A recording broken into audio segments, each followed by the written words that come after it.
আধার ঘুমায়নি। সে উঠে বারান্দায় এসে ঘুমন্ত মেয়েটাকে পাজা কোলে তুলে নিয়ে রুমে গেল।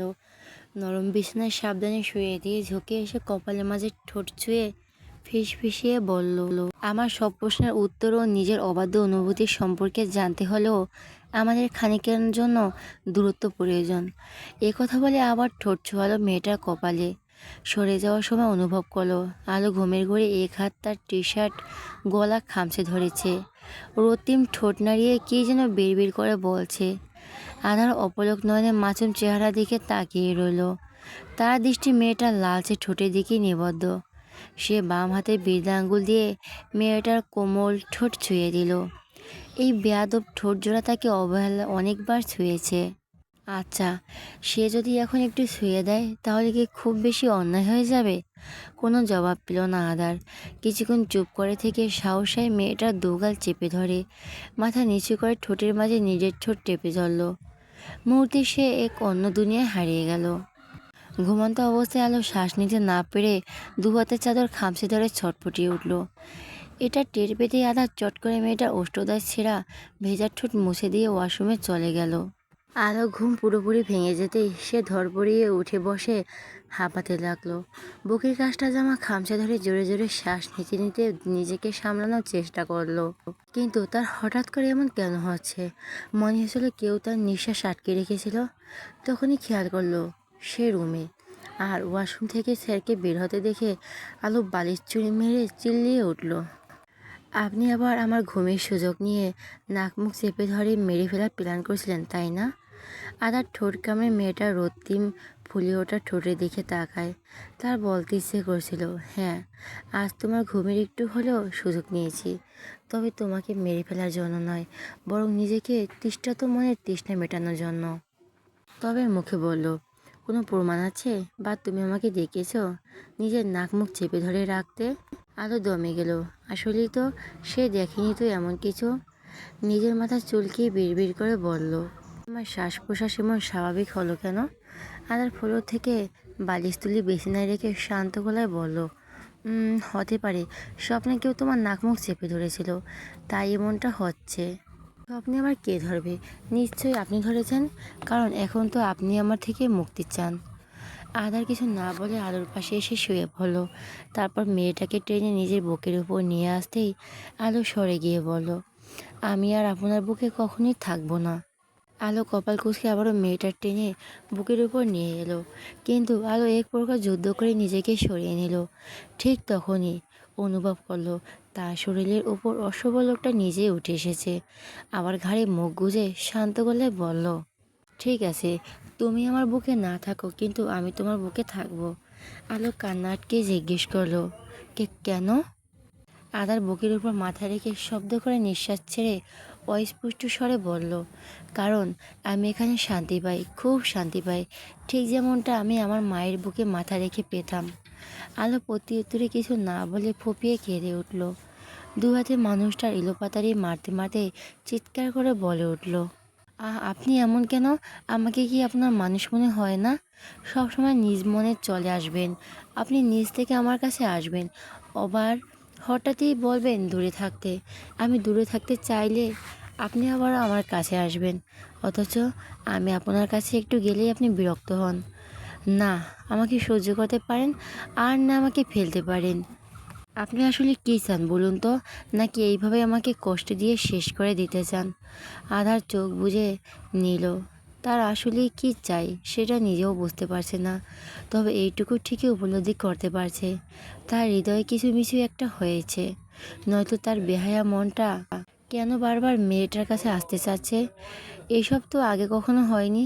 সে যথেষ্ট ধৈর্যবান পুরুষ, তাহলে এখন কেন সে অধৈর্য হচ্ছে? তবে কি সে সত্যি সত্যি মেয়েটাকে? আর ভাবতে পারল না আধার। তড়িঘড়ি করে মেয়েটার উপর থেকে সরে গেল এবং বিছানা থেকে নেমে আলমারি খুলে নিজের পোশাক বের করে ব্যাগে ভরতে লাগলো। তার মনে সকল প্রশ্নের উত্তর এখন শুধু একজনের কাছে পাওয়া যাবে, আর সেটা হচ্ছে তার দাদাজান, যাকে সে নিজের থেকেও বেশি বিশ্বাস করে। কোথায় যাচ্ছেন? বাড়িতে। কেন? তোমাকে কৈফিয়ত দিতে বাধ্য নই আমি। একথা বলে আধা চলে গিয়েও আবার ফিরে এসে আলোর উদ্দেশ্যে বলল, আমি এসে তোমাকে নিয়ে যাব, নয়তো তুমি চলে এসো। আরও তাচ্ছিল্য সুরে বলল, আমি যদি না যাই তাহলে? তাহলে কি, নতুন আবার আর একটা বিয়ে করে নিব, আর তোমার বেবি মানে টোনাটুনিকে তাকে দিয়ে দিব, সাথে এই পুরো আমিটাকেও। কথাগুলো বলে আদার চলে যায়। সে মজা করে বলল, আলোর কষ্টে বুকটা ফেটে যাচ্ছে। পিছনে ফিরে বালিশে মুখ গুজে হাউমাউ করে কেঁদে উঠল। তার পুরো জীবনটা এলোমেলো হয়ে গেল এক মরিচাকে ভালোবেসে, যার শেষ পরিমাণ আদৌ কেমন হবে জানা নেই।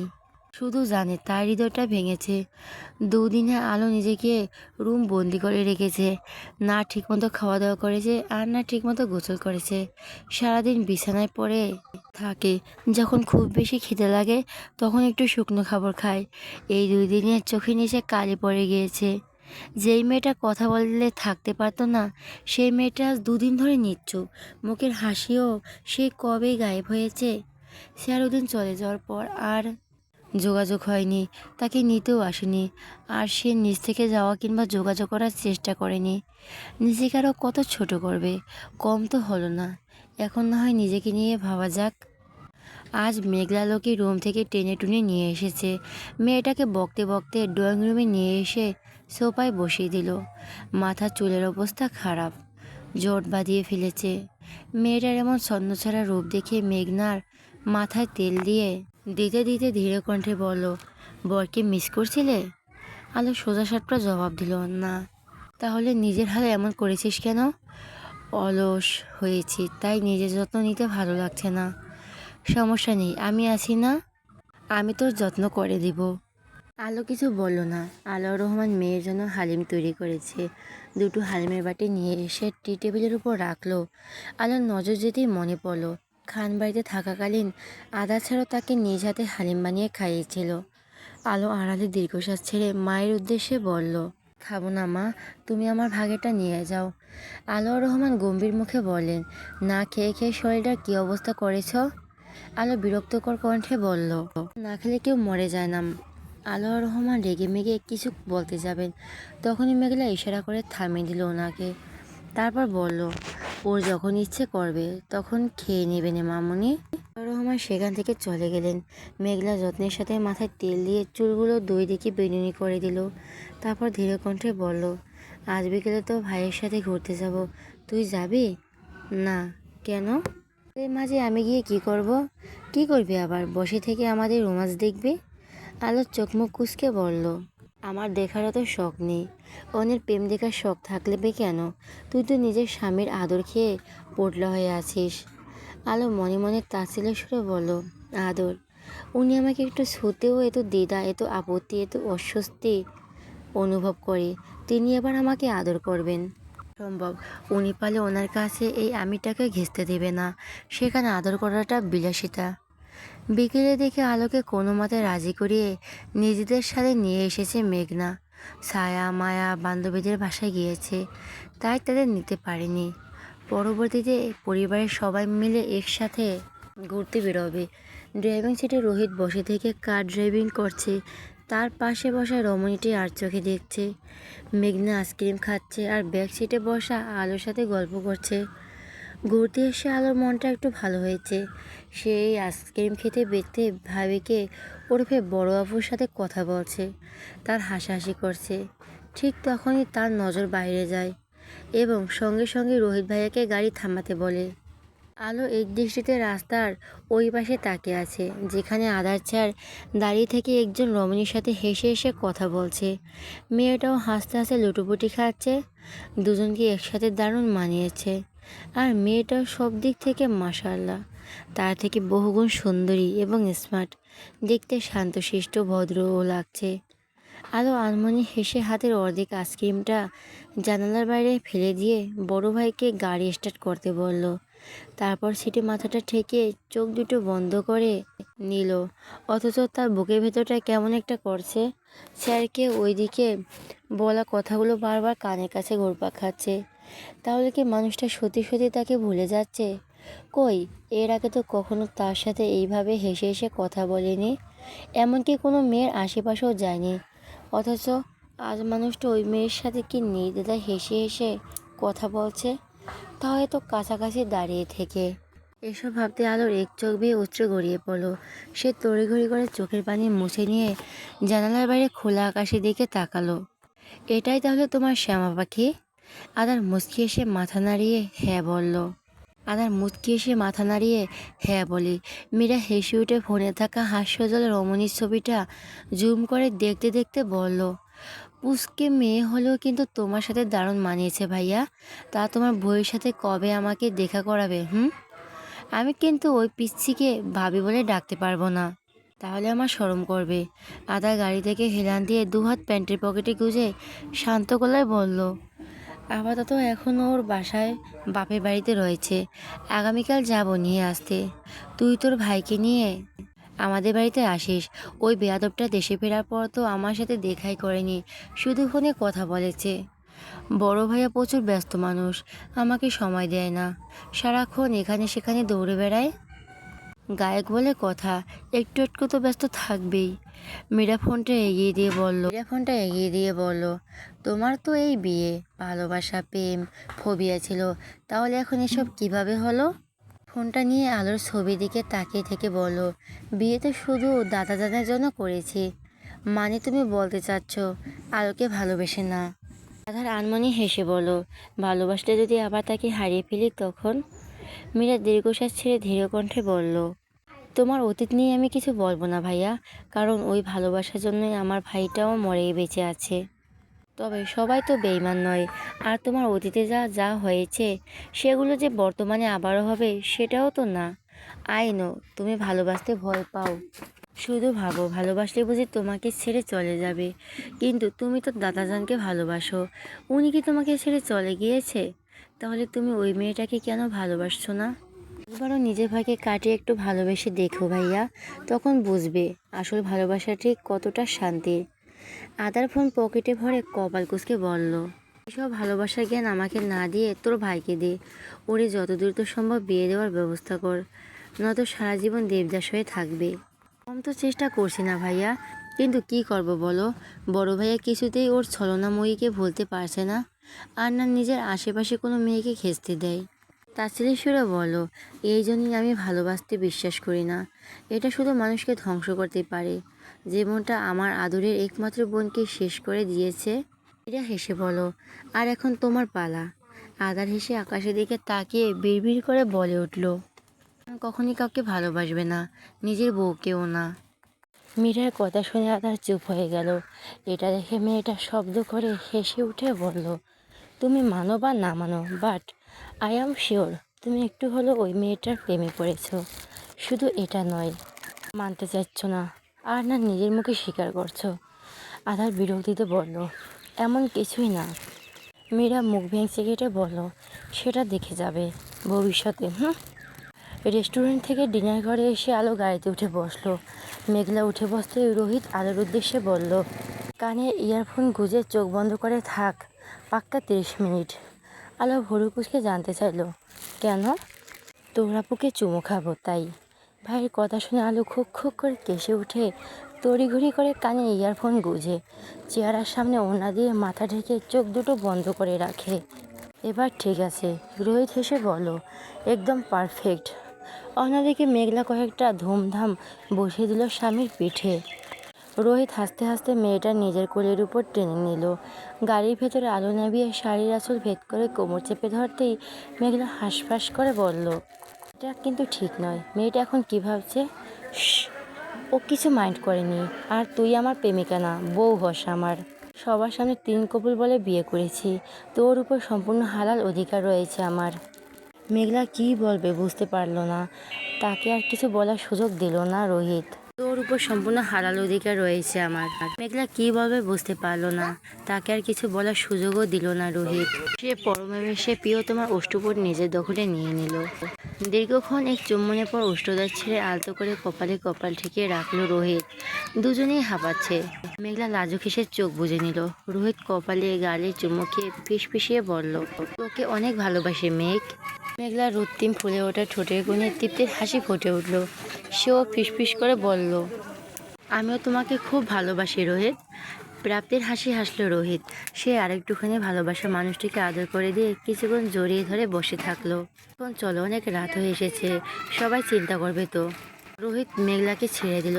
মেয়েটা সিটে এসে নিজের পরনের রোহিত আলো জ্বালিয়ে পিছনে তাকায়, হাত বাড়িয়ে বোনের চেহারা থেকে ওড়না সরিয়ে দেখে আলো ঘুমিয়ে গেছে। রোহিত কিছু না বলে কান থেকে ইয়ারফোন খুলে রেখে এলো। গাড়ির স্টার্ট দেওয়া ন্যানো সেকেন্ডের মধ্যে আলো ঘুম ভেঙে গেল। ঘুমো ঘুমো চোখে আশেপাশে তাকায়। পরিস্থিতি বুঝতে পেরে চুপচাপ নিজের হাতে চুড়ির দিকে তাকিয়ে বসে থাকলো। বুঝলে রোহিত, আমার ননদিনী তার স্বামীকে প্রচুর মিস করছে, তাই তো বারবার স্বামী দেওয়া চুড়ি দেখছে। একথা বলে ঠোঁট টিপে হাসলো মেঘনা। রোহিত লুকিং গ্লাসে তাকিয়ে বলল, তুই চাইলে আমি এখনই তোকে খানবাড়িতে নিয়ে যেতে পারি, যাবি? আমাকে বিরক্ত না করে নিজের বউকে বিরক্ত করো। আর আমি কোথাও যাচ্ছি না, চুপচাপ বাড়িতে চলো। রোহিত ঠোঁট কামড়ে হেসে আর কিছু বলল না। গাড়ির স্পিড বাড়িয়ে ছুটে চলো নির্জন রাস্তা দিয়ে। ঠিক তখনই ঘটে গেল এক অঘটন। এক বিশাল বড় ট্রাক এলোমেলোভাবে এগিয়ে আসছে। হয়তো গাড়ির ড্রাইভার নেশাগ্রস্ত, তাই তো এমনভাবে ড্রাইভ করছে। রোহিত চমকে উঠে তড়িঘড়ি করে গাড়ির স্টিয়ারিং ঘোরাতে যাবে, তখনই ট্রাকটি সজোরে ধাক্কা মেরে দিল তাদের গাড়িতে। সঙ্গে সঙ্গে কালো রঙা গাড়িটি উল্টে পাল্টে মুচড়ে গেল। ধাক্কাটা এতটাই জোরে ছিল যে গাড়িটা উল্টে হয়ে বিকট শব্দ তুলে রাস্তার পাশের খাদে পড়ে যায়। মুহূর্তে ভেঙে চুরে যাওয়া তার মাঝে একখানা চুরি পরিয়ে তার রক্তাক্ত হাত অবহেলায় আছড়ে পড়ল। আধার আজ ভার্সিটি শেষে শ্বশুরবাড়ির উদ্দেশ্যে রওনা দিয়েছে। সে ওই দিন যেতে পারেনি, কারণ দাদাজান গ্রাম থেকে ফেরার পর অসুস্থ হয়ে পড়েছিলেন, তাই সে আলোকে নিতে আসতে পারেনি।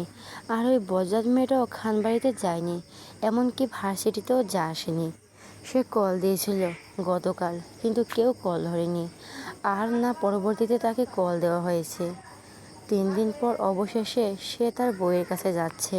মনে মনে ভেবে নিয়েছে ওখানে গিয়ে মেয়েটাকে কয়েকটা কথা শোনাবে, সাথে সাথে দুটো মরে দিবে। সে না হয় আসতে পারেনি, তাই বলে কি মেয়েটা ফিরবে না? ওই পাজি মেয়েটা দিন দিন আরও ঘাড়তারা হয়ে যাচ্ছে। এইটাকে তাড়াতাড়ি সোজা করতে হবে, নয়তো ভবিষ্যতে তাকে আরও জ্বালিয়ে খাবে। আধার এসব ভেবে আনমনে হাসলো। মাত্র 5 দিন মেয়েটাকে দেখেনি, অথচ তার মনে হচ্ছে 5 বছর ধরে দেখেনি। আধার আসার পথে ফুলের দোকান থেকে দোলন চাপা ফুল নিয়েছে। এটা নাকি মেয়েটার প্রিয় ফুল। আধার ঠোঁট কামড়ে স্টিয়ারিংয়ে ঘুরিয়ে রহমান বাড়ির গেট দিয়ে ভেতরে প্রবেশ করলো। গাড়ি থেকে নামতে তার নজর সর্বপ্রথম গেল বাগানে থাকা একটা কবরের উপর। দেখাই বোঝা যাচ্ছে সদ্য কাউকে কবর দেওয়া হয়েছে। অনাকাঙ্ক্ষিত এই দৃশ্যটি দেখে আধার কয়েক মুহূর্তের জন্য স্তব্ধ হয়ে গেল। এই কবরটা তো এখানে ছিল না, তাহলে এখন কিভাবে এলো? আর কাকে কবর দেওয়া হয়েছে? এই 5 দিনের মধ্যে এমন কী ঘটেছে, তাকে কেউ কিছু বলেনি কেন? আধারের হৃদয়টা কেমন করে উঠল। সে বড় বড় পা ফেলে বাড়ির ভেতরে যেতে চাইল। সিকিউরিটি গার্ড এসে জানালেন ভেতরে কেউ নেই। আধার থেমে গিয়ে পিছনে ফিরে সিকিউরিটি গার্ডকে ওই কবরটা দেখে অস্পষ্ট স্বরে জিজ্ঞেস করলো, ওটা কার কবর? রহিম মিয়া দীর্ঘশ্বাস ছেড়ে বললেন, এই বাড়ির একমাত্র ছেলে। মুহূর্তে আধারের মাথায় আকাশ ভেঙে পড়ল। এই বাড়ির একমাত্র ছেলে মানে রোহিত? কিন্তু কিন্তু এসব কীভাবে হলো? কদিন আগেই না ছেলেটার বিয়ে হলো, তাহলে এখন এসব? আধার উদ্বিগ্ন কণ্ঠে জানতে চাইল, কীভাবে হয়েছে? আর বাড়ির সবাই কোথায়? 3 দিন আগে রোহিত বাবা তার বউকে নিয়ে ঘুরতে গেছিল। রাতে ফেরার পথে ভয়ানক একটা অ্যাক্সিডেন্ট হয়। আর আর রোহিত বাবাকে হাসপাতালে নেওয়ার আগেই মারা যায়। পরিবারের সবাই সিটি হসপিটালে আছে। আধার আর দাঁড়ালো না, গাড়ি নিয়ে মুহূর্তেই ছুটে গেল হাসপাতালের উদ্দেশ্যে। ছেলেটার অকাল মৃত্যুতে তার বুকটা ফেটে যাচ্ছে। কিছুদিন আগে কত খুশি ছিল নিজের ভালোবাসার মানুষটিকে বউ হিসাবে পাওয়ার জন্য, অথচ এক ঝটকায় সব কিছু শেষ হয়ে গেল। ছেলেটার আর প্রিয় মানুষটার সাথে সংসার করা হলো না। সিটি হাসপাতালে পৌঁছে ইনফরমেশন ডেস্ক থেকে খোঁজ নিয়ে আইসিইউর দিকে বড় বড় পা ফেলে যায় আধার। কিছু দূর এগিয়ে আসতে দেখতে পেল সবাই রুমের বাইরে থ মেরে বসে আছে। আধার এলোমেলো দৃষ্টি আলোকে খুঁজে চলছে, মেয়েটাকে কোথাও দেখতে পেল না। আচ্ছা, ওই মেয়েটা কোথায় গেছে? আধারকে এখনও দেখেও কেউ বলল না। আধার কী বলবে, ভাষা খুঁজে পেল না। সে নিজেই তো শকড। এমন কিছু হতে পারে সেটা কখনো কল্পনাও করেনি। তবু সে নিজেকে সামলিয়ে আস্তে ধীরে ছায়ার পাশে গিয়ে দাঁড়ালো। তারপর কণ্ঠ খাদে নামিয়ে বলল, তোমার আপু কোথায়? না মানে তাকে দেখছি না যে। দুলাভাইয়ের কথা শুনে সাইর চোখ দুটো ভরে উঠল। সে কোনো মতে নিজের কান্নাকে গিলে খেয়ে বলল, আসুন আমার সাথে। আদার কপাল কুঁচকে মেয়েটার সাথে যেতে শুরু করলো। আরেকটি আইসিইউর সামনে দাঁড়িয়ে আঙ্গুল তুলে অবজারভেশনের ইউনিটের দিকে ইশারা করে কাঁপা কাঁপা গলায় বলল, ওই যে আমার আপু ওখানে। চমকে উঠে সেদিকে তাকায় এবং সঙ্গে সঙ্গে 400 ভোল্ট ঝটকা খেলো। কেবিনের ভেতর বেডের উপর নিস্তব্ধ হয়ে শুয়ে আছে আলো। মেয়েটার মাথা, হাত পা থেকে শুরু করে সব জায়গায় ব্যান্ডেজ পেঁচিয়ে রাখা, মুখে অক্সিজেন মাস্ক, এক হাতে রক্ত ও অন্য হাতে ছেলান চলছে। পাশে ইলেকট্রনিক যন্ত্রপাতি রয়েছে, হার্টবিট মামার মেশিন। মেয়েটার হার্টবিট কম। ওকে এই অবস্থা থেকে আদার ঠোঁট কামড়ে ধরলো। অনুভব করতে পারছে তার বুকের ভেতর অসহনীয় যন্ত্রণা হচ্ছে। মনে হচ্ছে কেউ হৃদয়টা খামচে ধরেছে। সে তো মেয়েটাকে সুস্থ অবস্থায় রেখে গিয়েছিল, তাহলে এখন কেন মেয়েটার এই করুণ অবস্থা? গাড়িতে শুধু ভাইয়া আর ভাবি ছিল না, আপুও ছিল। 3 দিন হয়ে যাচ্ছে অথচ আপুর জ্ঞান ফেরেনি। ছায়ের কথা শুনে আদার এক হাতে মাথা চেপে ধরে দেওয়ালে হাত রাখলো। মেয়েটা হাসপাতালে 3 দিন ধরে মৃত্যুর সাথে লড়াই করছে, অথচ সে কিনা আরামে বাড়িতে বসেছিল। একবারের জন্য কারোর থেকে সামান্য খোঁজ নেওয়ার চেষ্টা করেনি, উল্টো মেয়েটাকে মনে মনে বকে এসেছে। আদা জোরে জোরে শ্বাস নিয়ে নিজেকে সামলানোর চেষ্টা করছে, কিন্তু পারছে না। তার যে কষ্ট হচ্ছে, খুব কষ্ট হচ্ছে। এর মধ্যে কারোর চিৎকারের আওয়াজ শুনে চমকে উঠল। গলাটা বেশ পরিচিত মনে হলো। সে আর ছায়া তড়িঘড়ি করে আগের আইসিইউর দিকে গেল। কেবিনের ভেতর থেকে 2জন ওয়ার্ড বয় নিঃশব্দে স্ট্রেচারে করে মেঘলার নিথর ক্ষতবিক্ষত দেহটাকে নিয়ে এসে পরিবারের সবার সামনে রাখলো। কেউ একজন ধীরু হাতে চেহারের উপর থেকে সাদা চাদরটা সরিয়ে দিতেই আর্তনাদ করে উঠলেন মিসেস রাজিয়া শেখ। নিজের আদরের মেয়ের ক্ষতবিক্ষত নিষ্প্রাণ মুখটা দেখে তিনি নিজেকে আর ধরে রাখতে পারলেন না। শীতল দেহটাকে জড়িয়ে ধরে হাউমাউ করে কেঁদে উঠলেন তিনি। আর সেই কান্নায় হাসপাতালের করিডোরে বাতাস যেন ভারী হয়ে উঠল। দীর্ঘ 3 দিনের অসম লড়াই আর অসহনীয় শারীরিক যন্ত্রণার অবসান ঘটিয়ে অবশেষে আজ শেষ নিঃশ্বাস ত্যাগ করেছে মেঘলা। অথচ তার স্বামী স্ত্রী কেউই জানল না একে অপরের মৃত্যুর কথা। মেয়েটার হাতের মেহেদি মুছে যাওয়ার আগে সে নিজের এই দুনিয়া থেকে মুছে গেল।